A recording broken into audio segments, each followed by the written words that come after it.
ओम शांति। प्रजापिता ब्रह्मा कुमारी ईश्वरी विश्वविद्यालय में आज एक ऐसे व्यक्तित्व को लेकर हम आ रहे हैं जिन्होंने 15 साल आपने यीशु दादी के साथ अपने जीवन के एक एक पल गुजारे हैं। ऐसे दिव्य आत्मा, वरदानी मूर्त आत्मा को आज आपके सामने यहाँ पर लेकर आ रहे हैं कविता दीदी। कविता दीदी ओम शांति। ओम शांति। कविता दीदी दादी के साथ अंत तक बनी रही, यीशु दादी के साथ जी। उनके साथ आपने जो पल बिताए हैं शुरू से, जब आप यहाँ यज्ञ में आई और फिर अचानक एक लॉटरी आपके पास मिला कि दादी के पास जाना, दादी की सेवा में रहे, आपको क्या फील हुआ? जब मैं दादी कॉटेज में दादी प्रकाशमणि जी की सेवा में ही थी और एक दिन दोपहर का समय था, दादी प्रकाशमणि जी ने कहा कि उनको एक चेक मिला हुआ था। तो दादी ने कहा कि दोपहर में 2:30 बजे का समय है, तो ये चेक है, आप यीशु दादी को दे करके आइए। हम तो साथ में ही रहते थे, दादी प्रकाशमणि, यीशु दादी जी, मोहिनी दीदी, मुन्नी दीदी, हम 23-24 साल से तो हम एक संगठन में ही साथ में ही रहे हैं।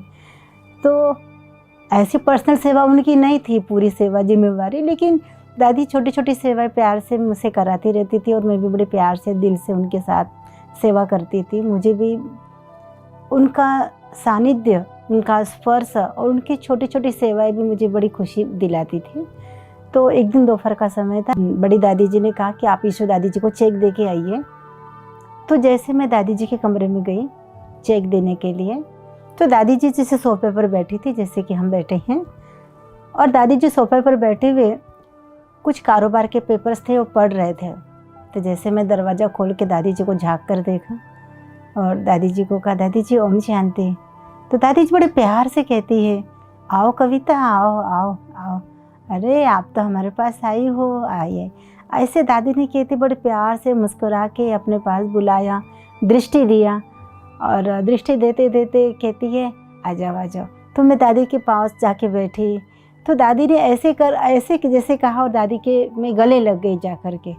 तो दादी ने मुझे प्यार से बहुत अपने आप से गले लगाया और बहुत मेरे सिर पर ऐसे माथे पर हाथ घुमाया और मुझे माथे पर किस भी किया। तो मैं सोचने लग गई और दादी जी के बाद में देखते ही देखते दादी ऐसे साक्षात विष्णु की तरह, ऐसे लगा जैसे दादी विष्णु से यहाँ पर लेटी है और पूरा विष्णु का स्वरूप में आकर के मुझे ऐसे वरदानी हस्त के साथ में वरदान दे रही है। मैं उस वरदानी हस्त से वरदान लेकर के उस नशे में मैं खो गई और मुझे पता ही नहीं चला कि दादी जी है करके। मैं वो अनुभव एक सेकंड के लिए तो मेरी आंखें बंद हो गई और वो कमरा इतना पावरफुल दादी जी का था और वो महसूस कर रही थी मैं कि दादी जी की सेवा में तो मैं नहीं हूँ, लेकिन दादी मुझे कितना प्यार कर रही है और इतना अपनापन, इतना नज़दीक का, ये मुझे महसूस करके बहुत अंदर से खुशी हुई। और दादी ने कहा, बहुत अच्छा आप आई, मुझे बहुत अच्छा लगा, क्या खाएंगी? मैंने कहा, दादी आपने इतना सारा प्यार किया, आज मैं बहुत खुश हो गई, मुझे बहुत अच्छा लगा। तो मुझे इस बात का तो वंडर था कि मैं तो दादी की सेवा में नहीं हूँ, लेकिन फिर भी दादी मुझे कितना प्यार कर रही है। लेकिन दादी ने कहा, तुम देखो दादी प्रकाशमणि को संभालते हो, दादी जी की सेवा करते हो, मुन्नी दीदी की, दादी की करते हो, मुझे मैं देखती हूँ तो मुझे बहुत खुशी होती है, तुम बहुत अच्छा सेवा करते हो, बहुत अच्छा बहुत अच्छा। ऐसे करते करते दादी जी ने प्यार से दृष्टि देके फिर मैं वहाँ से चली गई। हमें जहाँ तक पता है कि दादी पर्सनल ब्राह्मणिक नहीं रखी जी। कितने साल तक? दादी जी प्रकृति जित आत्मा थे, क्योंकि दादी जी यज्ञ में 7 वर्ष की आयु से आए थे, लेकिन 85 आयु तक दादी ने कभी किसी का सहारा नहीं लिया, क्योंकि दादी जी स्वयं अपने आप को बहुत ही स्वस्थ रखने की कोशिश में रहती थी। सुबह जैसे अमृत वेला होता था, दादी अमृत वेला के बाद में मुरली पढ़ती थी। जैसे मुरली पूरी हो जाए तो दादी सोती नहीं थी, तुरंत वॉकिंग करने निकल जाते थे सुबह सुबह। और दादी अपना जो भी कार्य होता था वो स्वयं करती थी, कभी किसी से कराती नहीं थी, कभी दादी ने कभी किसी का सहारा नहीं लिया। इसीलिए हेल्दी वेल्दी बहुत अच्छा दादी जी, हेल्दी वेल्दी और अंत तक बहुत स्वस्थ रहे। 85 को एज में भी दादी बिना सहारे डायमंड हॉल के चक्कर लगाती थी और बिना सहारे 8-10 बार दादी ऑफिस जाती थी और अपना ऑफिस का कार्य भी स्वयं करती थी। कोई बड़ा पर्सनल बड़ी- कार्य भी स्वयं करती थी। और नहीं हम भी जब दादी जी की सेवा में थे तो हम पूछ लेते थे, दादी जी हम पैदल जाप करते हो तो हम आपके साथ में आए, या आपको कोई मदद हमारी चाहिए? तो दादी जी कहती नहीं, मुझे हिसाब किताब नहीं बनाना है, आपकी सहारा लेने के बाद तो मेरा हिसाब किताब बन जाएगा। और बाबा ने तो संगम युग में हमें हिसाब किताब चुकते होने के लिए कहा है, तो इसीलिए मैं स्वयं कर सकती हूँ। देखो बाबा मेरे को कितना अच्छा रखा है, मैं कर सकती हूँ। और दादी खूब बड़ी खुशी से हमको स्वयं करके दिखाती थी, उमंग के साथ में पर्सनल सेवा करके दिखाती थी।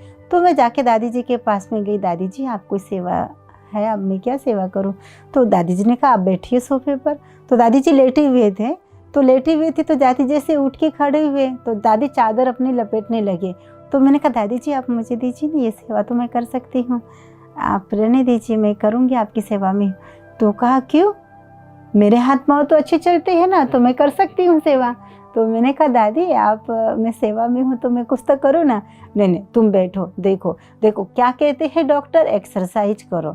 तो एक्सरसाइज क्या, सेवा छोड़ के अपने पर्सनल काम थोड़ा छोड़ के एक्सरसाइज कैसे हो सकती है? तो उन्होंने चादर उठाई, लपेटी, फलाने की चादर थी, ऐसे उठा के उसको पूरा लंबा किया, ऊपर नीचे झटक करके बहुत अच्छे से उसकी तय घड़ी किया। और बहुत अच्छे से करने के बाद में देखा, बोले चादर भी घड़ी करनी हो गई और एक्सरसाइज भी हो गई। तो कर्म के साथ में एक्सरसाइज का बैलेंस कैसे रखना, वो दादी जी से मैंने सीखा। सच कहे तो दादी कभी अपने को दादी ही नहीं समझती थी। दादी हमेशा समझती कि मैं एक सेवादारी हूँ, और दादी ने हमेशा अपने को एक बच्चे के रूप में ही रखा। कि जैसे दादी जी ब्रह्मा बाबा का हाथ पकड़ के 24 घंटा चलती थी, दादी जी का हाथ पकड़ के चलती थी, तो दादी ने हमेशा हर कार्य स्वयं करना महसूस करती थी और खुश होती थी। और दादी को ये नहीं लगता था कि जैसे अन्य दादियाँ या दीदियाँ दूसरों का सहारा लेती है, ब्राह्मणियाँ रखती है, मैं भी रखूँ। दादी ने कभी भी जो कर्म दूसरे करे मुझे वो करना है, ये कभी दादी ने लक्ष्य नहीं बनाया। दादी ने स्वयं ये सोचा कि जितना मैं खुद का खुद कर सकती हूँ उतना अच्छा है। यहाँ हम जितना सेवा करते हैं वहाँ हम मेवा पाते हैं। बहुत सुंदर। कविता दीदी कभी शांति वन में या कहीं भी बाहर लेके जाते थे जी, तो विशेषकर क्या विशेष ध्यान रखना पड़ता था जब आप बाहर दादी को लेके जाते थे? जब भी हम बाहर जाते थे, जैसे हमारा प्रोग्राम बनता था तो दादी जी से मैं पहले, मुझे फ़ोन आते थे बड़ी दीदियों के या वरिष्ठ भाई बहनों के कि दादी जी को आप यहाँ लेके आएंगे, ये दादी का प्रोग्राम बनता है। तो मैं दादी जी का जैसे प्रोग्राम बनाती थी तो दादी जी को पूछती थी, दादी जी आप यहाँ चलेंगे, आपके लिए यहाँ निमंत्रण आया है। तो दादी जी कहती है जहाँ बाबा मुझे लेके जाए, बाबा जो मुझसे कराए अंत तक करूँगी, और जो ड्रामा में होगा वो तो मेरा पार्ट है। बाबा मेरे हाँ जी का पार्ट पक्का था। और दूसरी बात, जब प्रोग्राम बनता था तो दादी स्वयं कहती थी जो भी सीनियर है भाई बहने, जैसे अनिर्भर भाई साहब है, ब्रिजमन भाई जी है, चाहे मुन्नी दीदी है, राजू भाई जी है, सिद्धू बहन है, दादी हर एक को कहती थी हम बाहर जाने से पहले आप सबको बताओ कि हम यहाँ नहीं हैं, उनको पता चले कि हम यहाँ नहीं हैं, और हमारे पीछे अगर कोई आते हैं या कोई कारोबार हो तो वो कर सके। तो दादी जी हर एक का ध्यान रखते थे बहुत प्यार से, और प्रोग्राम बनता था। और जहाँ भी जाती थी बहुत खुशी के साथ में जाती थी। दादी की चीज़ें बड़ी छोटी छोटी होती थी, लेकिन दादी को उन छोटी चीज़ों में भी बहुत दादी खुशी ढूंढती रहती थी कि खुश रहने की कोशिश में। और मैं अभी हमेशा ध्यान रखती थी इस बात का कि दादी तो दादी है, दादी तो माँ है, भगवान का रूप है हमारे लिए, लेकिन दादी को हमसे ज़रा भी कोई तकलीफ़ ना हो किसी भी प्रकार की। मान लीजिए दादी जी की दवाइयाँ सब समय पर लेना है, दादी जी की हर चीज़ जो भी ज़रूरी चीज़ है हर चीज़ उठानी है।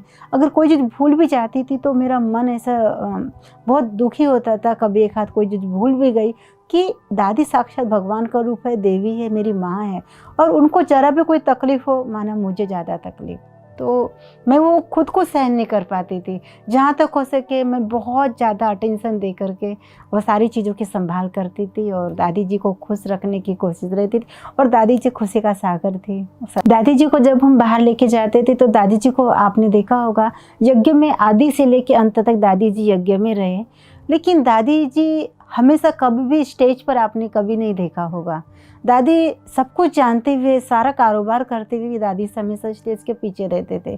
तो जैसे मुझे सुबह बहनों के फ़ोन आते थे कि दादी जी को आप मुरली क्लास में लेके आएंगे, तो मैं दादी को कहती थी दादी आप मुरली क्लास में चलेंगे? तो दादी कहती थी ज़रूरी है जाना?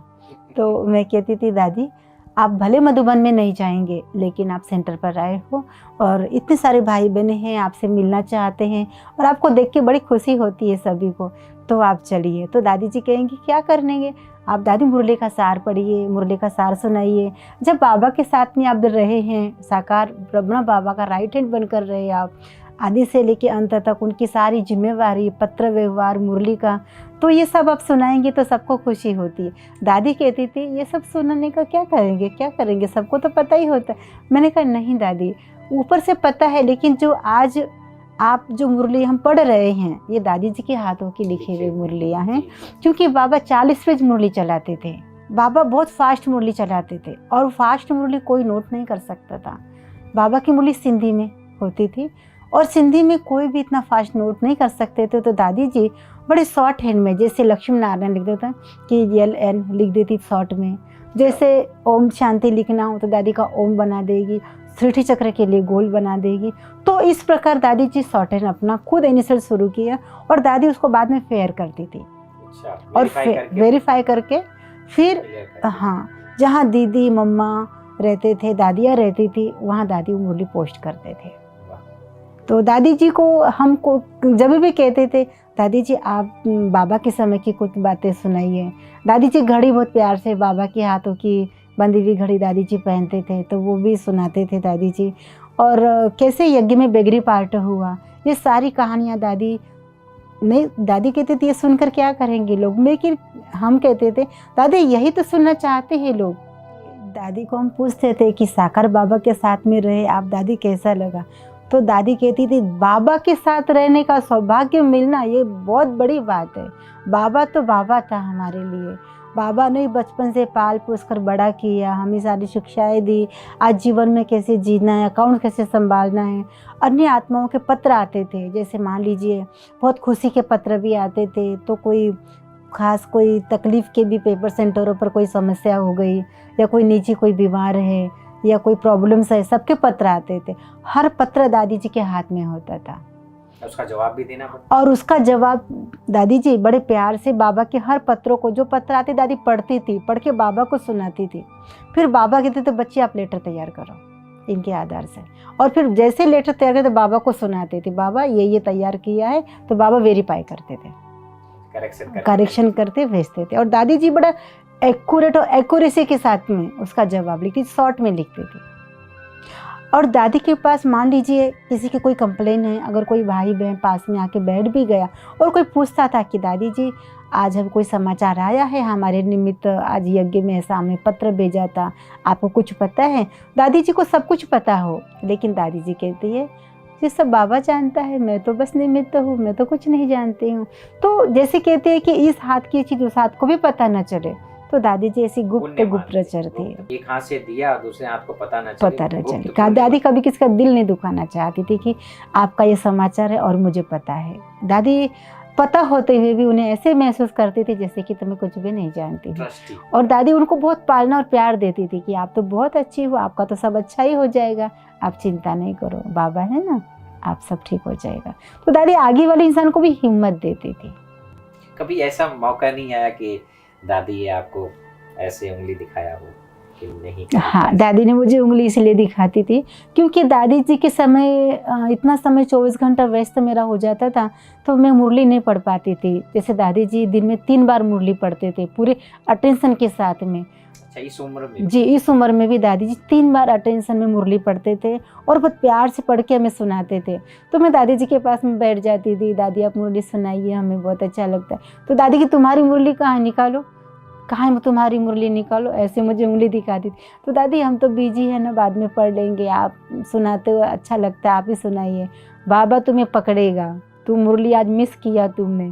तो मैंने कहा दादी मैंने 3 बार सुन चुकी हूँ और आप जो सुनाते वो भी सुन चुकी हूँ, लेकिन अभी समय नहीं मिला मुझे मुरली पढ़ने। लेकिन दादी कहती थी ये ठीक नहीं है, तुम स्वयं बैठ के मुरली पढ़ो, यही तुम्हारे लिए सबसे अच्छा है। मुरली से प्यार, मुरली से बहुत प्यार। और दादी हमें शिक्षा दे के ध्यान खिंचवाती थी कि जैसे मैं पढ़ती हूँ वैसे आप भी पढ़ो। कविता दीदी, आपने एक चर्चा किया कि दादी का विशेष जो लगाव था वो है दादी की घड़ी। जी। तो उसका क्या राज है? सबसे अमूल्य खजाना अगर था बाबा के बाद में, तो वो थी बाबा की पहनाई हुई घड़ी थी, जो बाबा ने अपने हाथों से दादी जी को पहनाई थी। और वो घड़ी की बहुत ही सुंदर एक कहानी है अच्छा, ये कि घड़ी जो बाबा की मिली हुई वो कभी खराब नहीं हुई? नहीं, कभी खराब नहीं हुई। सबसे बड़ी बात है कि वो घड़ी दादी जी इतनी अच्छी संभाल करती थी, 24 घंटा अपने हाथों में पहन कर रखती थी। और जब उतारती थी तो इतना प्यार से यहाँ टेबल पर रखेगी, उतार के रखेगी, स्नान करते समय उतारेगी। और जैसे स्नान पूरा हुआ तुरंत पहले घड़ी पहनेगी, वही पोंछ करके हाथ अच्छे से पहले घड़ी पहनेगी। और अन्य किसी स्थानों पर घड़ी नहीं रखती थी, उसके लिए कांच हमने ये बना दिए थे, उसी में घड़ी रखना है और उसी में से घड़ी को दादी को उठाना है। और वो घड़ी इस प्रकार दादी को बाबा ने दिया कि एक बार बेगरी पार्ट था, और बेगरी पार्ट में सभी दादियाँ राजकुमारी बड़े परिवार से आई थी, और सभी के पास में कोई न कोई अमूल्य चीज़ तो होती ही थी, क्योंकि राज परिवार की थी, सभी राजकुमारियाँ थी, किसी के पास कोई हीरे जवाहरात भी थे, सोना चांदी। तो बाबा को एक संकल्प था कि ये तो मेरे सारे जो बच्चे होनहार देवी देवता है, भविष्य की राजधानी स्थापन करने वाले हैं, और इस सबके पास अगर कोई चीज़ हो भी जाए तो कुछ किसी ने ले लिया तो इनके संकल्प पर चलेंगे। तो इसीलिए अच्छा है कि बेहतर यही होगा कि आप सब चीज़ें जिसके पास जो भी है वो सब सुहा कर दीजिए। तो मम्मा बाबा ऐसे सब बैठे और बीच में से एक चादर बिछा दी, और वहाँ पर का जिनके पास जो भी सारी वस्तुएं हैं वो सब मम्मा बाबा के आगे स्वाहा करो। सब बैठे और दादी जी की ऑफिस में वो सब स्वाहा किया, जिनके पास जो भी चीज़ें थी। तो बाबा ने, दादी के पास तो कुछ था ही नहीं, क्योंकि दादी जी तो बाबा का हाथ पकड़ के घर से ऐसे ही आ गई थी बाबा को देखते ही। तो बाबा ने सभी चीज़ें स्वाहा कर दी। उसके बीच में घड़ी पर बाबा की नज़र गई। वो बाबा ने घड़ी उठाई और वो घड़ी उठा करके दादी जी को दिखाया और बहुत प्यार से उस घड़ी को देखा, और घड़ी को देख करके कहा, ये घड़ी तो मैं अपनी बच्ची को पहनाऊंगी। ईसु बच्ची ये घड़ी पहनेगी, क्योंकि ईसु बच्ची सारा दिन मेरे साथ होती है, 24 घंटा मुझे उससे सहयोग मिलता है, काम पड़ता है। तो जब भी मैं समय भी पूछना हो, बाहर भी जाना हो या पैदल के लिए भी निकलना हो, क्योंकि बच्ची मेरा हाथ पकड़ती थी, तो समय पूछना हो तो मैं उनसे से पूछूंगा। दादी जी को बुला करके बाबा ने अपने हाथों से वो घड़ी पहनाई। और घड़ी की विशेषता, बाबा ने कभी घड़ी नहीं पहनी, लेकिन जब वो घड़ी पहनाई तो बाबा को पता चला कि ये घड़ी तो नस पर चलती है, इसमें कोई खर्चा नहीं है, वो पल्स पर चलती है, तो कोई खर्चा नहीं है, चाबी नहीं घुमाना है, कोई बैटरी नहीं डालनी है। तो इकोनॉमी पूरा हो गया उस बात में। और दादी जी को यही बात बड़ी पसंद थी कि बाबा घड़ी तो बांधो, कोई इसका खर्चा होगा तो मैं कैसे करूँगी। तो बाबा ने कहा इसमें कोई खर्चा ही नहीं है, बिना खर्चा वाली घड़ी है। तो इसलिए दादी जी बहुत प्यार से वो घड़ी यूज करते थे, और उस घड़ी से अपने आप को कभी दूर नहीं किया। अंत तक, लास्ट तक दादी की बॉडी शरीर छोड़ने के बाद भी वो घड़ी दादी के हाथों में बंधी हुई। देखिए, सुबह से लेके रात तक की दिनचर्या दादी की क्या थी? और दादी जी की बिताई हुई हर सेकंड को बहुत दिल से प्यार से दादी मुझे सेवा कराती थी, और मैं भी करती थी, लेकिन हर सेवा को आज बहुत ज़्यादा मिस करती हूँ। तो जैसे दादी सुबह उठती थी, उठते ही दादी जी अमृत वेला करते, बाबा को गुड मॉर्निंग करके, फिर बिना अमृत वेले के दादी कभी सोते नहीं थी। भले रात में 3 बार उठते थे दादी जी, लेकिन अमृत वेला बहुत प्यार से करती थी। बाबा की याद में जैसे हम बैठे ऐसे बैठती थी।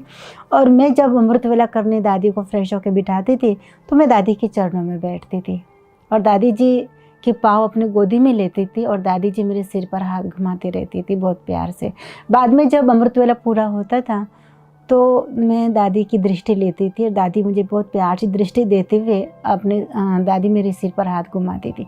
तो वो सीन जैसे दादी और मैं ही होते थे, वो सीन ऐसा लगता था जैसे स्वयं भगवान यहाँ पर आ चुके हैं। वो वातावरण बहुत ही शुद्ध, पावरफुल और शांतमय वातावरण था।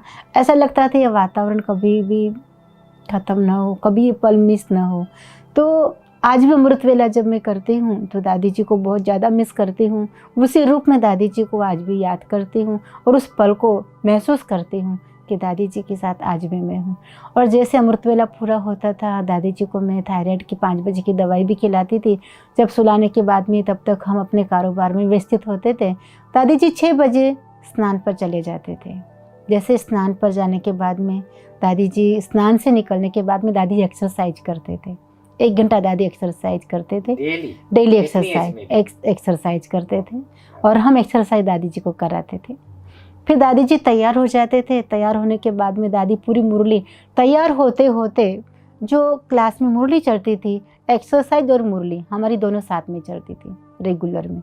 इधर हम मुरली सुनेंगे टीवी के अंदर और इधर हमारी एक्सरसाइज।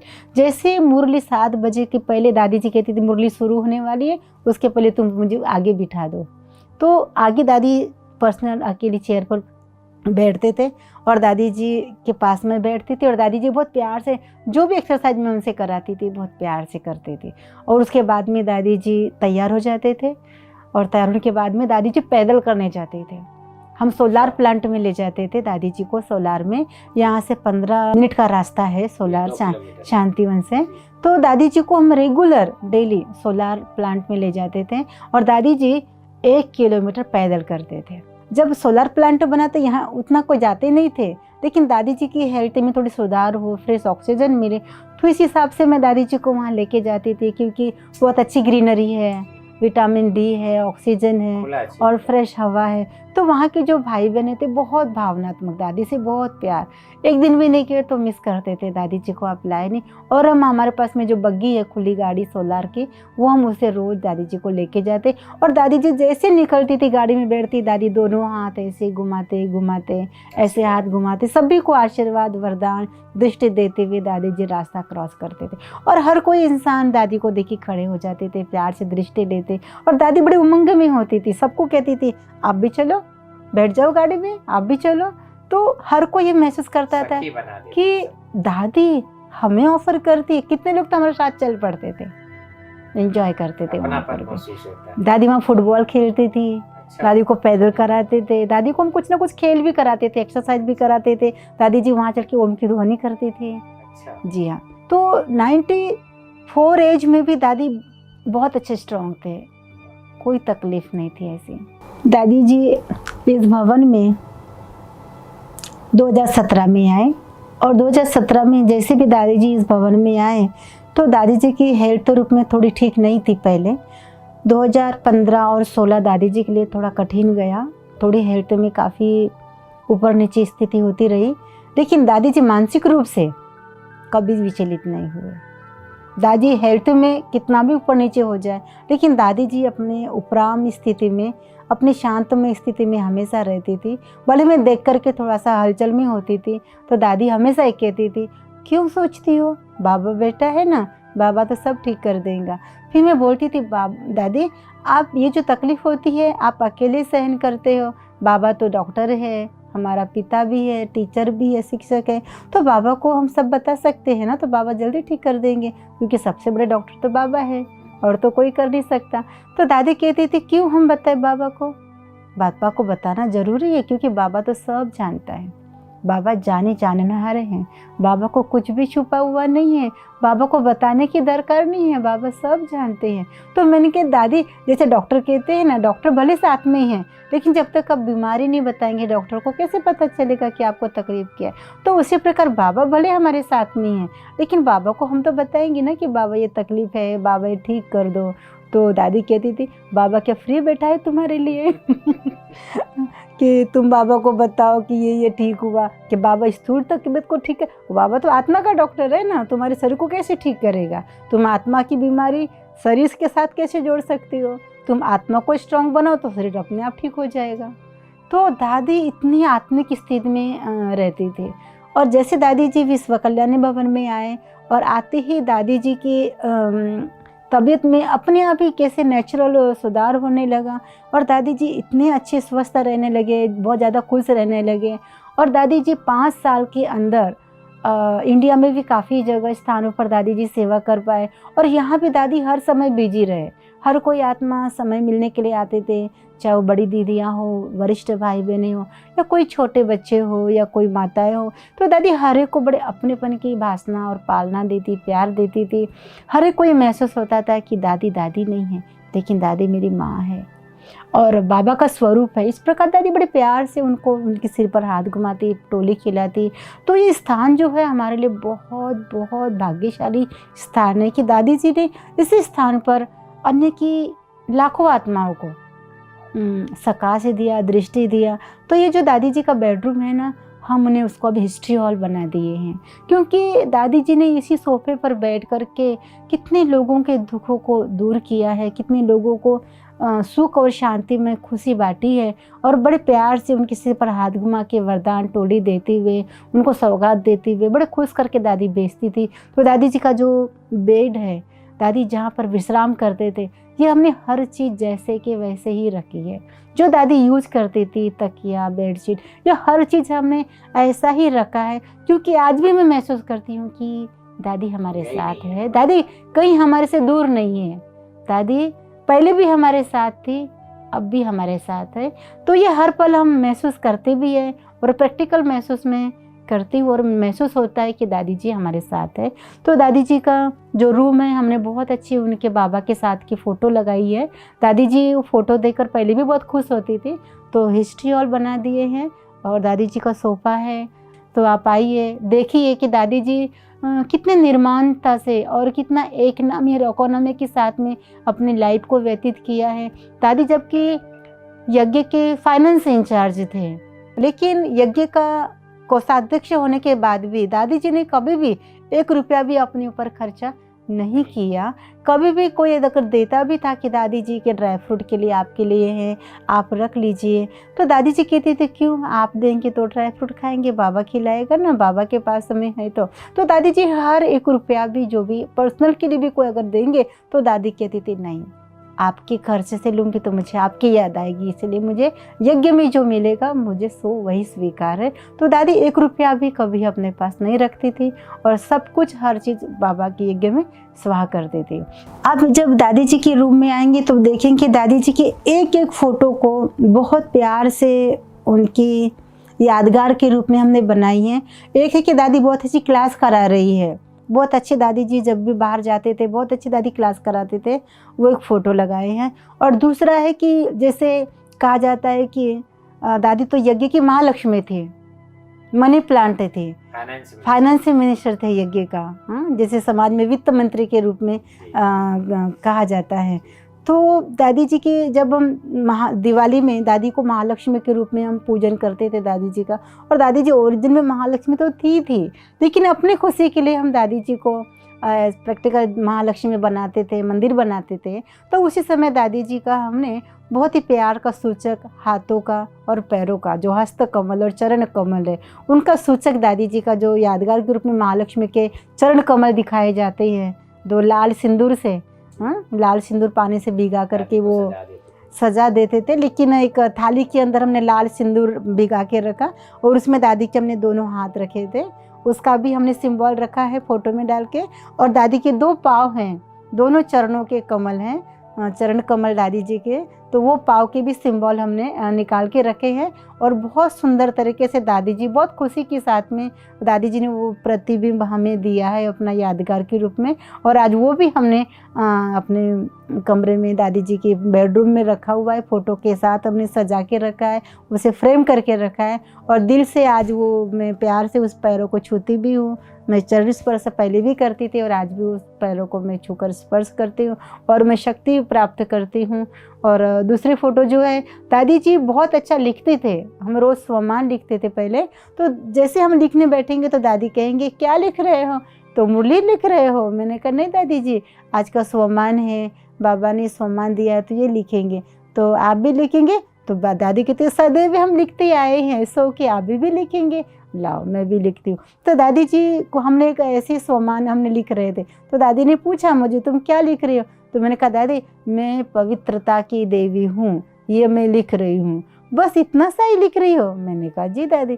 तो दादी ने कहा ऐसे नहीं, मैं परम पवित्र बाबा की बच्ची हूँ, सदैव पवित्र थी और हमेशा पवित्र जीवन जीती हूँ, ये तुम लिखो। ये दादी ने कहा। तो दादी हम तो है ही पवित्र, फिर हम क्यों लिखे ये। तो दादी बड़े मुस्कुरा के मेरे सिर पर हाथ घुमाते कहा देखो तुम ये लिखो कि मैं आत्मा हूँ, मैं परम पवित्र परमात्मा की संतान हूँ, मैं पहले भी परम पवित्र बाबा की बच्ची थी और अब भी हूँ। तो दादी जी ने स्वमान मुझे लिख के, दादी ने सिंधी में ये सारा स्वमान लिखा और मुझे भी लिखने को कहा, तो मैं भी वैसे लिखती रही। फिर दादी हंसी खुशी मुस्कुराती हुई पूरा 1 पेज लिखा, दादी ने बड़े पेज में लिखा पूरा पेज। एक दादी कैसे अपने हाथों से स्वमान लिखती थी, रोज़ का सामान दादी जी। और पहले दादी जी मुरली की सारी पॉइंट से लिखते थे कि आज बाबा ने क्या कहा हुआ, सब मुरली दादी हिंदी में लिखते थे। आप दादी जी की बहुत डायरिया भी मेरे पास रखी हुई है, आप जब आएंगे तो आपको सब डायरिया भी हम दिखाएंगे। प्लस बाबा के हाथों से जो टोली लिया है दादी जी ने, वो टोली बाबा के हाथों से वरदान लेते हुए, बाबा के हाथों में हाथ और बाबा से सारी शक्तियाँ, बाबा फिर अपने हाथों से टोली खिला रहे हैं। तो ऐसे अन्य फ़ोटो बहुत सारे साकार बाबा के साथ में फ़ोटो है, दादी जी की बचपन की फ़ोटो है, युवावस्था की फ़ोटो है, पूरी वैरायटी फ़ोटो है, हिस्ट्री हॉल जैसा बना दिए हैं। आप जब भी आएंगे तो आप सबका वेलकम है, आप ज़रूर देखिएगा प्यार से। और जब वो देखेंगे तो आपको खुद भी याद आएगा कि दादी जी कितनी सिंपल एंड सैंपल रह करके सेवा किया हुआ है यज्ञ के अंदर। तो दादी जी ने जो भी चीज़ें बहुत प्यार से अपने वर्तमान समय तक यूज किया हुआ है। जैसे दादी जी के खास कपड़े हैं, दादी तो पहले साड़ी ही पहनते थे। कभी मैं दादी जी को कहती थी दादी ये गाउन पहनेंगे, दादी कहती थी नहीं मैं कभी भी ड्रेस चेंज नहीं करूँगी। तो मैं दादी को कहती थी नाइट ड्रेस भी चेंज करेंगी, दादी कहती थी नहीं। क्यों? क्योंकि बाबा मुझे कभी भी बुला लेते हैं। पांडव भवन में जब बाबा रहते थे तो बाबा एक सीटी बजाते थे, दादी तुरंत फ़ौरन चल के चली जाती थी। बाबा एक ताली बजाएंगे, दादी फ़ौरन चली जाती थी।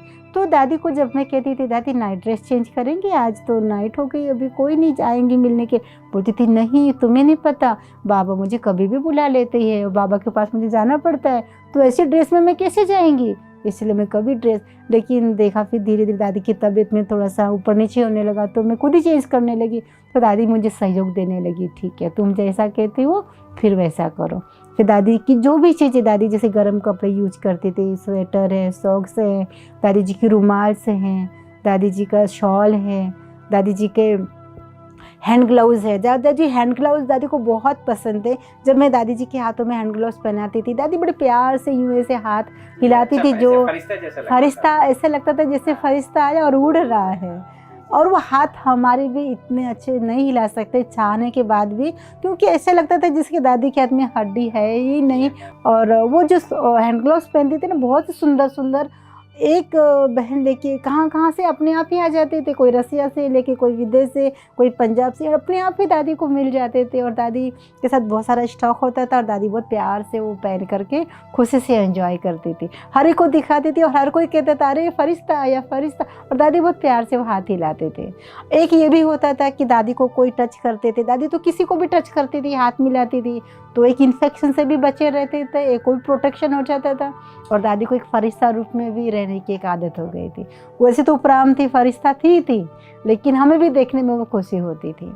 कविता दीदी, आपने एक शब्द कहा कि दादी एक नामी एकानामी की अवतार थी। जी हाँ, दादी जी के अंदर मैंने कूट कूट कर एक नामी और इकोनॉमी ऐसा देखा स्वरूप के शायद भविष्य में मुझे कभी मैंने न देखा न कभी सुना। एक नामी माना दादी एक के याद में ऐसी खोई होती थी कि मानो जैसे यहाँ बैठी भी है लेकिन यहाँ नहीं है। वो सारा कारोबार करती थी अपना, एक मतलब एक नामी माना एक की याद में सदैव खोई रहती थी। जो अब 50 लोग भी बैठे साथ में, सबके साथ में हंसती रही है, सबके साथ में मिल भी रही है, लेकिन दादी एक की याद में निरंतर अपना कार्य जैसे पूरा हुआ बाबा की याद में खो जाती थी, स्वयं से डिस्ट्रैक्ट हो जाती थी और ऐसी स्थिति अपने उपराम बनाती थी, हर एक को फील होता था दादी यहाँ नहीं है, यहाँ रहते हुए भी नहीं, सदैव बाबा के पास पहुँच जाती थी। और फिर इकोनॉमी का दादी का बैलेंस इसलिए देखती हूँ कि एक बार की बात है, दादी जी की मैं सेवा में जैसे थी, तो एक दिन मुझे संकल्प आया कि आज मेरी सेवा थोड़ी कम है, क्यों ना मैं दादी जी के रूम की सफाई कर लूँ। तो मैंने कहा दादी जी आज अलमारियाँ ठीक कर लेते हैं, थोड़ी सफाई कर लेते हैं। तो बोले मैं क्या करूँगी, मैंने कहा आप मेरी मदद करेंगे। अच्छा ठीक है। तो मैं अलमारी से सारी चीज़ें जैसे निकालती गई, दादी की मेरे हाथों में दो और मैं अपने हाथ से टेबल पर रखूँगी। तो मैंने कहा दादी आप सोफे पर बैठ जाइए। फिर दादी को रुमाल दिया, हर चीज़ दिया। दादी ने कहा मैं भी मदद करूँगी तुमको। पर दादी पहले मुझे पढ़ के सुनाते रही मुरली अच्छे से। मैंने कहा दादी जी आप मुरली पढ़ के सुनाइए। आप दादी तो मुरली पढ़ते रहते थे मन के मन में। तो मैंने कहा दादी मैं आपकी अलमारी ठीक करती हूँ, आप मुझे ज़ोर से मुरली पढ़ के सुनाइए। तो मुझे बहुत अच्छा लगता था, दादी मुरली पढ़ते थे, सुनाते थे। तो ऐसे करते करते दादी मुझे मदद भी करते थे। तो सफाई करते करते मुझे वहाँ पर 1 रुपया मिला। जैसे 1 रुपया मिला तो दादी जी को मैंने कहा दादी आपकी अलमारी में खजाना है। दादी ने कहा ऐसा हो ही नहीं सकता, आज तक मेरे अलमारी में कभी मैंने कुछ रखा ही नहीं है जो। मैंने कहा है ना, 1 रुपया माना 1 करोड़ के बराबर है आपके पास। तो ऐसे दादी को मैंने हंसाया। तो दादी कहती अच्छा ये कहाँ से मिला? मैंने कहा दादी 1 रुपये का सिक्का यहाँ पर था, मिला मुझे। तो दादी ने बड़े प्यार से कहा लाओ दिखाओ मुझे, और वो देखा, और वो देखने के बाद में दादी ने अपने हाथों में लिया, और जैसे हाथ में लिया और दादी ने कहा अच्छा ये कहाँ से आया, ये कब मैंने रखा, ये कैसे रह गया मेरे पास में, मुझे तो पता ही नहीं। अच्छा अभी घड़ी में कितना बजे? 11:30 बजे है। ठीक है मैं अभी इसको ऑफिस में जमा करके आता। और दादी जी ने मेरे हाथ से लिया, मुरली भी छोड़ी, मुरली पढ़ती थी, और कहा मुरली बाद में पढ़ती हूँ, ये अभी गोलक बैठा होगा, मैं अभी कि अभी इसको मैं जमा करा के आऊँगी। कि मेरे पास में 1 रुपया कैसे मिल गया। और दादी अकेले गए, मैं भी जब सफाई कर रही थी तो मैंने कहा दादी हम साथ में चलेंगे। नहीं तुम अपनी अलमारी ठीक करो, मैं तो जा सकती हूँ ना, मैं तो स्ट्रांग हूँ, मुझे कोई तकलीफ नहीं। दादी उठी, खड़ी हुई, अपना चश्मा भी लगाया, और दादी ने छोटा सा रुमाल लिया, पर्स लिया, मुरली भी हाथ में ले लिया, कहा वहीं पढ़ लूँगी, और दे करके सीधा 1 का सिक्का ऐसे हाथ में बांध के चल पड़ी। फिर देखते ही रह गई कि 1 रुपया, हम तो 1 रुपया को मतलब इतना नहीं समझते, नॉर्मल समझते हैं, ठीक है ऐसा मान लेते। लेकिन मेरी अलमारी में 1 रुपया मिला। हाँ, कि दादी जी को मेरी ही अलमारी में 1 रुपया मिला, ये कैसे मिला और कैसे रह गया, ये तो अच्छी बात नहीं, ये अमानत में खयानत है। ऐसा समझ करके, महसूस करके ये मेरी भूल कैसे हो गई कि 1 रुपया मेरी अलमारी में मिला। ऐसे दादी पकड़ करके ऑफिस गए, और ऑफिस में जाके गोलक भाई को कहा कि देखो ये 1 रुपया गोलक मेरे अलमारी में कैसे रह गया। वो लोग बड़े वंडर खा गए, दादी तो आप 1 रुपया देने के लिए आ पाए, सो किया, ये भी मैं क्यों रखूँ अपने पास, ये तो बाबा की अमानत है ना, बाबा ने कभी थोड़ी ना कहा कि बच्ची अपने पास रखो, सो जो मिला सो मैं देने के। तो वो सब वंडर खा गए, हैरान हो गए कि दादी क्या थी कि 1 रुपया भी उनके लिए 1 रुपया नहीं था, लेकिन बहुत बड़ा अमूल्य खजाना था। और दादी को जब मैं कभी बीच में कहती दादी आज कुछ खर्चा कर लेंगे, आज हमारे इतने बाल झड़ते हैं, या कोई चीज़ ऐसी चीज़ है हम लाए खरीदी करके, या मार्केट में कोई चीज़, दादी कहती थी यज्ञ की 1 पाई भी खर्चा करना माना अपने ऊपर बोझा चढ़ाना। कभी भी 1 रुपया भी, 1 पाई भी मैंने अपने ऊपर खर्चा नहीं किया है, ना मैं कभी ऐसा करने देती हूँ, ना मैं करूँगी। तो दादी ने मुझे एक नामी और इकोनॉमी क्या होती है वो बैलेंस खुद करके दिखाया और सिखाया, और हमने भी कभी आज तक अपने ऊपर कोई वेस्ट नहीं किया। दादी ने जो सिखाया हमने भी वही उनके पदचिन्हों पर चलकर आज भी हम वही मार्गदर्शन अपनाते हैं। कविता दीदी, जब हम भारती बहन का हम पूछ रहे थे कि आप दादी गुलजार जी के साथ अब 3 साल कैसा आपको लगा, तो वो भी सेम यही उन्होंने बता रही थी कि दादी भले 2.5 साल वहाँ रही बॉम्बे में, लेकिन उपराम थी। दादी तो टोटल उपराम थे। आपने भी सेम वही सुनाया कि दादी यहाँ रहते हुए भी नहीं थी, माना एक नामी थी, एक नामी थी। और आपने वो सारांश भी सुना दिया घटना कि 1 रुपया, कहते कक का चोर सो लक का चोर, 1 रुपये एक अलमारी मिला और जाके बाबा की एक में जमा कर दिया। तो ये एक नामी एक अनोमी। दोस्तों, आज इस एपिसोड से हमें जरूर प्रेरणा लेनी चाहिए कि अपने जीवन में जितना हम कम खर्चा करेंगे उतने ही हम सुखी रहेंगे, उतना ही हम सुखी रहेंगे, और उतना ही परमात्मा के साथ बने रहेंगे। जी हाँ, इन दादियों ने कूट कूट के उपरामता, अलौकिकता, दिव्यता भरी भगवान में। इसलिए इस एपिसोड से जरूर जितना हो सके एक नामी एक अनामी, इच्छा मात्रम अविद्या, जितनी आवश्यकता है उतना ही सोचे, उतना ही बोले, उतना ही करें।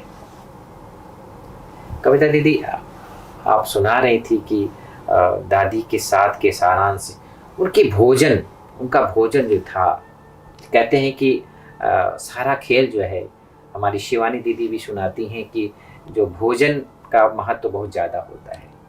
तो हमारे दिनचर्या में जैसे कि जो भी हम भोजन करते हैं, ऐसे कहते हैं देवी देवताओं के भोजन बहुत कम होते हैं, तो दादी का भोजन जो है कैसा होता था? दादी जी भोजन के लिए हम कहेंगे कि पूरी तरह से अनासक्त थे, क्योंकि दादी को कभी भी किसी चीज़ पर आसक्ति नहीं थी कि या मैं ये खाऊं या मैं पहनूं या मुझे कोई चीज़ चाहिए।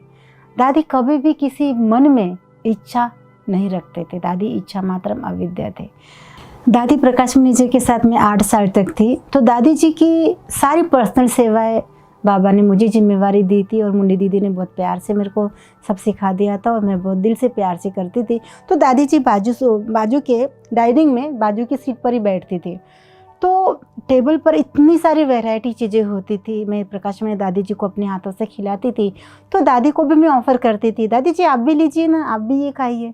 दादी सीधा ऐसे हाथ आड़ा करके बोलती थी, नहीं ये सब खाने से मेरी हेल्थ में गड़बड़ हो जाएगी, इसीलिए मुझे ये जब नहीं खाना। और जब भी कोई प्रोग्राम फंक्शन होता था या कोई परिवार आता था तो कुछ वैरायटी चीज़ें बहुत सारी बनती ही थी, चाहे नाश्ते में बनती थी या फिर दोपहर के भोजन में बनती थी। तो दादी जी हमेशा साथ में ही बैठते थे। दादी प्रकाश मणि जी के साथ में बैठते थे, दादी जी हम सब साथ में बैठते थे। तो दादी जी को सभी हम ऑफ़र करते थे, दादी जी आप ये लीजिए ना, ये थोड़ा सा खाइए आपके लिए। बोलती थी नहीं ये बाबा ने मुझे खाने की छुट्टी नहीं दिया। दादी जी इतना सिंपल और सैंपल भोजन करते थे। दादी जी के लिए एक ही रोटी, दादी जी एक रोटी लेती थी और कोई भी सब्जी हो, जैसे लौकी हो, परवल हो, टिंडा हो, एक रस में, वो भी सिंपल, और उस सब्जी के अंदर में ओनली उबली हुई सब्जी हो, उसमें नमक और थोड़ी काली मिर्ची हो और थोड़ा हल्का सा जीरा का छोंक हो। उस सब्जी के अंदर कुछ भी ऐसा ना हो, यहाँ तक कड़ी पत्ता भी हो, जीरा भी दादी चुन चुन के निकाल देती थी। सारी चीज़ें अपने हाथों से, जैसे थाली में जाएगा हर चीज़ अपनी दादी अपने हाथों से निकाल देती थी। और कोई मीठी चीज़ भी दादी को हम देते थे, मीठी भी आधी कटोरी भी नहीं खाएंगी, 1 चम्मच चखेगी, बस मुझे हो गया। तो मैं दादी को कहती थी, दादी आप खाइए ना, क्यों नहीं खाते हैं, सब खाते हैं तो आप भी खाइए। बोले ये बाबा ने थोड़ी ना कहा है कि इतना वैरायटी भोजन खाओ, दादी इतना बाबा ने कहा कि जितना शरीर को ज़रूरत है उतना ही भोजन खाना। खाने के लिए नहीं जी रहे हैं, जीने के लिए हम खा रहे, तो हमें ये सब खाने से तकलीफ़ हो सकती है, इसीलिए हम चीज़ें नहीं खावे तो अच्छा। एक बार डॉक्टर ने कहा कि दादी पापड़ आप खाते हो बहुत अच्छा है, तो पापड़ से ना आपको थोड़ी गैस बन रही है तो पापड़ नहीं खाना। तो दादी ने तुरंत पापड़ खाना बंद कर दिया। तो हमें ये बात पता नहीं थी, तो हम दादी को पापड़ परोस दिया। दादी ने कहा ये पापड़ तो मैं अब नहीं खाऊंगी। तो मैंने कहा दादी आपको तो बहुत पसंद है, हर समय खुद के ऊपर इतना टेंशन। हाँ, तो मैंने कहा दादी आपको तो बहुत पसंद है, आप लीजिए, आधा थोड़ी। नहीं, डॉक्टर ने कहा पापड़ खाने से ये जो गैस बनती है ना, तो इसलिए पापड़ नहीं खाना। मतलब डॉक्टर ने कहा और तुरंत उनको अप्लाई किया, और इतना अपने ऊपर कंट्रोल पावर, इतना अपने को, मतलब आज की मैं भी खुद नहीं कर सकती हूँ कि, क्योंकि ज़बान के अंदर इतना अपने को कंट्रोल करना ये बहुत बड़ी बात है, जो दादी के अंदर हमने कंट्रोलिंग पावर देखी। और दादी जी ब्रह्मा बाबा के साथ भोजन करते थे। पहले तो लच्छो दादी जी जो उनकी छोटी सिस्टर थे वो बनाते थे, तो एक तरफ दादी जी बैठते थे, इधर बाबा बैठ के, दोनों बाबा और दादी साथ में खाते थे। उसके बाद में जब बाबा चल गए तो दादी प्रकाश मणि ने हर सेकंड दादी जी का ख्याल रखा और उनके साथ अपने को रखा, और पूरा समय दादी जी अपने साथ में खिलाते थे। और साथ में रखने का कारण आपको एक बात सुनाना चाहूँगी कि बाबा ने डायरेक्शन दिया दादी जी को कि ईशो दादी जी को अपने साथ रखो। क्यों? क्योंकि जब यज्ञ में बाबा ने शरीर छोड़ दिया तो सारे यज्ञ में दुख का माहौल, जैसे बाबा चले गए तो लगा अब क्या करना, आगे कैसे कारोबार चलेगा, यज्ञ कैसे चलेगा। हर एक के मन में कई सवाल पैदा होने लगे, यज्ञ में क्या है, क्या होना है, तो हर कोई चिंतित था। तो उसी बीच में दादी प्रकाश मणि जी ने कहा कि दादी बड़ी दादी जी ने कहा संदेशी को कि आप जाओ बाबा के पास और आप पूछ के आओ कि अब कैसे कारोबार होगा, क्या करें हम अभी। तो जैसे संदेशी गई वतन में, और संदेश लेकर के वतन में जाने के बाद में बाबा के आगे बैठी और बाबा से पूछा कि बाबा सभी भाई बहनें हलचल में आ गए, आप तो अचानक सबको छोड़कर उपराम हो गए, आ गए, अब कारोबार कैसे चलेगा, ये सब कैसे होगा। तो बाबा ने संदेशी को बहुत प्यार से मुस्कुराते दृष्टि देते हुए कहा, बच्ची चिंता नहीं करो, जब मैं यज्ञ आता था तो ईसो बच्ची मेरे साथ बैठी होती थी और ईसो बच्ची की डायरी में मैंने हर चीज़ नोट कराई है। बच्ची को सब कुछ मैंने बताया है कि मेरे बाद भी यज्ञ कैसे चलेगा, यज्ञ में क्या होगा, यज्ञ में नहीं होगा।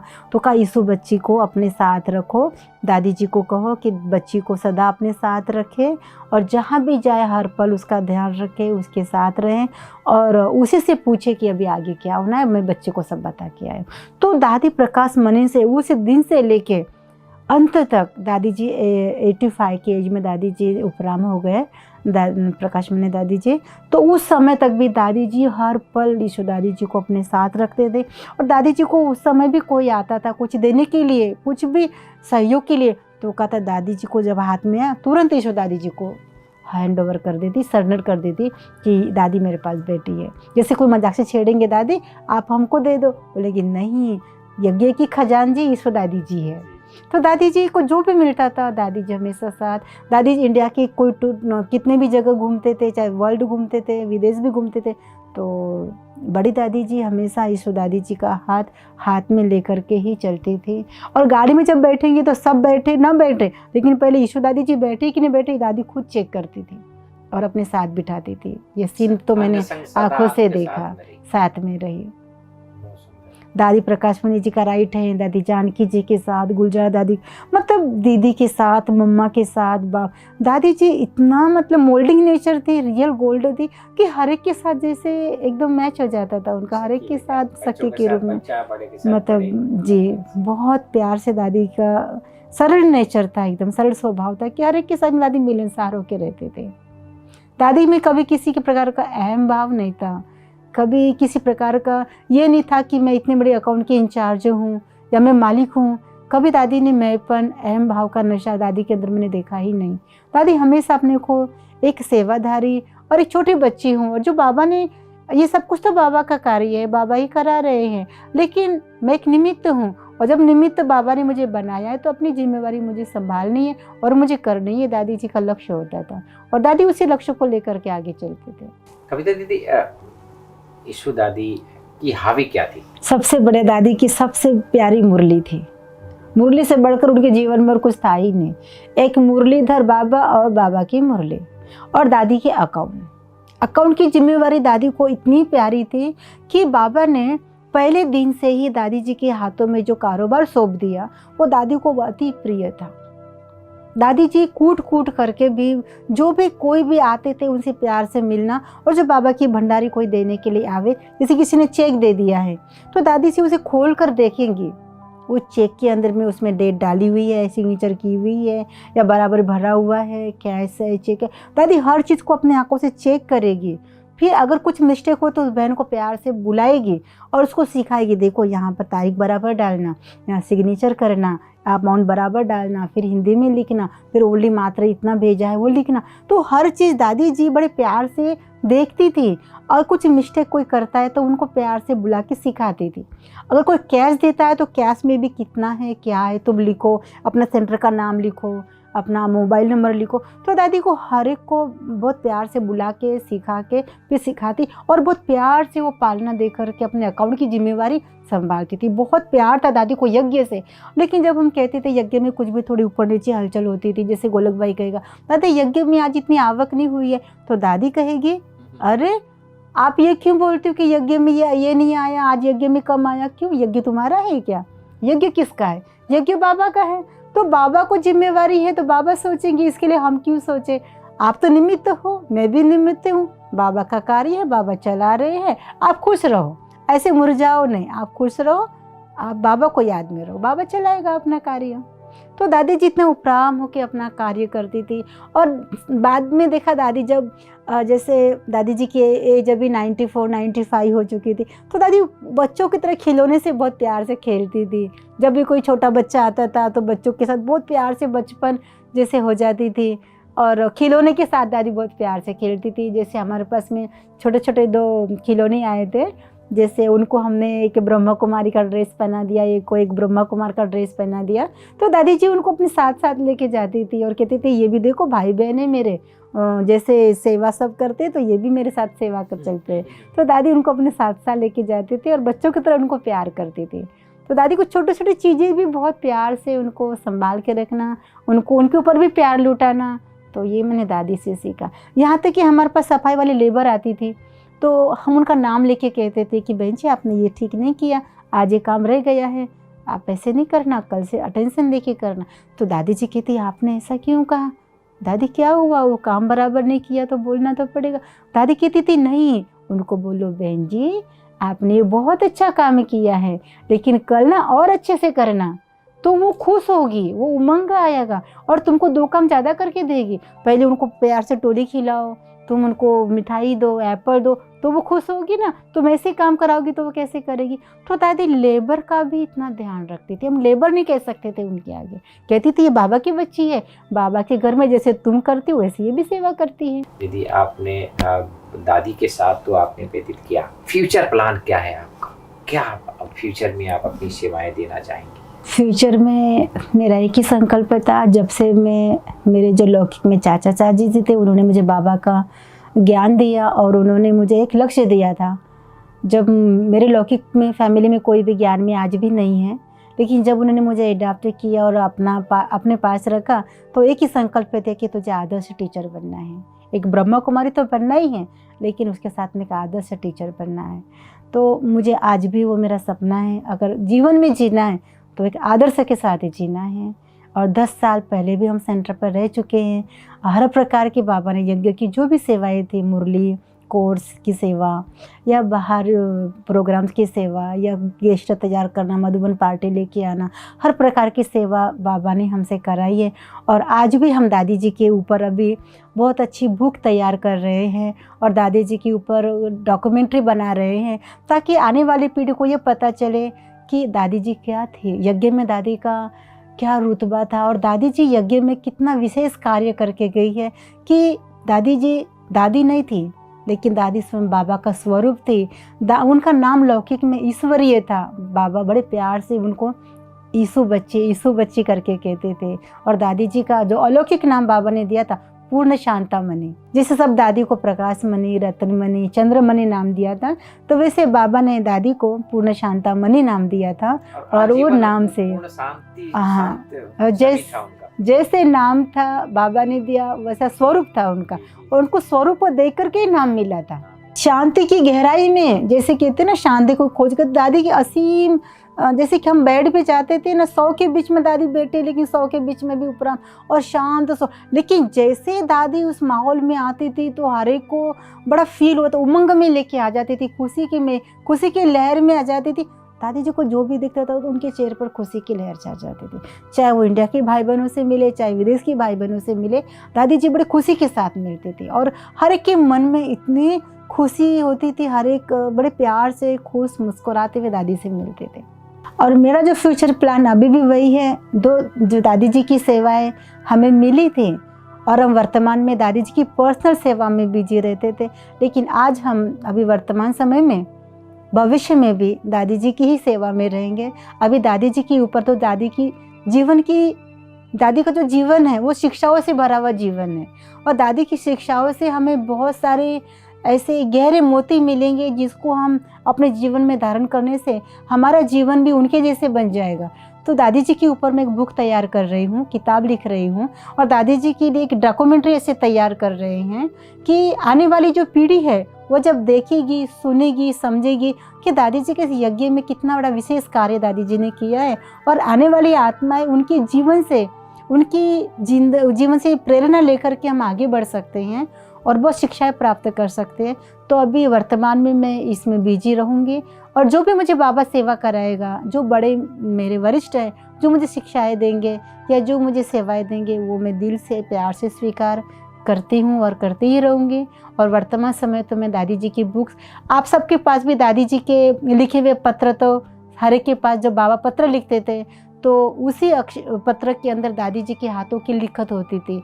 आप सबके पास दादी जी के पत्र भी होंगे, और आप सबके पास जो भी दादी जी के प्रति, जो दादी जी ने आपको इतनी पालना प्यार दिया, उसके प्रति जो भाव होंगे वो आप भी हमें दीजिए, ताकि वो भी हम सुन करके, पढ़ करके उस बुक के अंदर डालेंगे, ताकि आने वाली जो आत्माएं हैं अभी, तो वो सब शिक्षा लेकर के आगे बढ़ेंगे और वो अपने जीवन में बहुत ही परिवर्तन ला सकते हैं। बहुत सुंदर जी।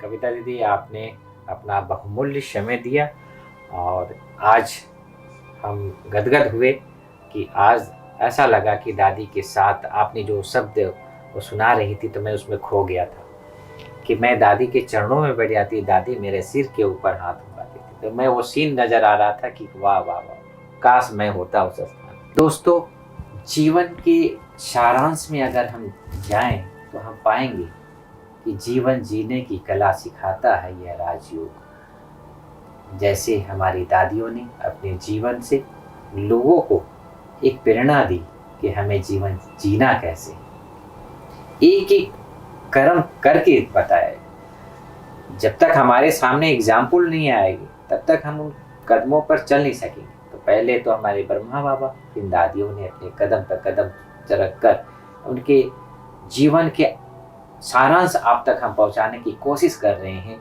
ऐसे हमारी दिव्य आत्माओं से पालना में पलनी हुई हमारी कविता दीदी आज हमारे साथ बनी। एक बार फिर ऐसे व्यक्तित्व को लेकर एक ऐसे नए एपिसोड में एक नए व्यक्तित्व को लेकर आपके सामने हाजिर होंगे। तब तक के लिए ओम शांति। ओम शांति।